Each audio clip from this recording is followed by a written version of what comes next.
Guys আমার গ্রুপে দেখতে পাচ্ছেন বাংলাদেশের মধ্যে 2 নম্বর স্নাইপার প্লেয়ার। এখন অনেকেই বলতে পারেন থাকতেই পারে, তো কি হয়েছে? আসলে এখনো পর্যন্ত কিছুই হয় নাই, কিন্তু সামনে হতে যাচ্ছে। তো সিম্পলি তাকে নিয়ে আমরা একটা ম্যাচ স্টার্ট করে দেই। আর ল্যান্ড করার সময় আমি একটা সুন্দর মতো সারপ্রাইজ পেয়ে যাই। আর সারপ্রাইজটা ছিল কিছুটা এইরকম,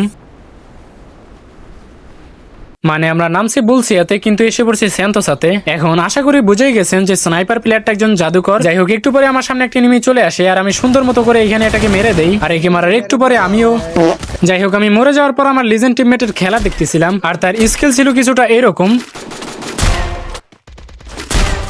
যাই হোক, তার খেলা দেখতে দেখতে একটু পরেই সামনে চলে আসে একজন ইউটিউবার। আর ইউটিউবারটা এসেই আমার হ্যাকার টিমমেটকে ডাউন করে দেয় আর আমিও তাকে এখান থেকে কিছুটা ড্যামেজ দিয়ে দেই। আর তারপরেই আমি সরাসরি রাশ করে দেই। এখন সামনেই ছিল সেই ইউটিউবারটা। আমি আমার টিমমেটদেরকে বলতেছিলাম ওর কিলটা কেউ নিও না, কিন্তু আর গাইস টিমের মধ্যে জাদুকর থাকায় আমরা বেশি কিল করতে পারি না। যাই হোক, এদিক ওদিক থেকে 2-1টা কিলই করি। তারপর শেষে গিয়ে আমার হ্যাকার টিমমেট সহ সব টিমমেটই মরে যায় আর আমি এখান থেকে তাদেরকে সুন্দর মতো রিভাইভ করেও দেই। আর তারপরে আমার সামনে আরো একটা এনিমি চলে আসে আর এইটাকেও আমি এখানে মেরে দেই। আর একটু পরে দেখতে পাই আমার সব টিমমেট গুলো আবারও, যাই হোক, সামনে একটা প্লেয়ার ছিল, আমি এটাকে ফায়ার করতেছিলাম আর উপর থেকে আর একটা এনিমি এসে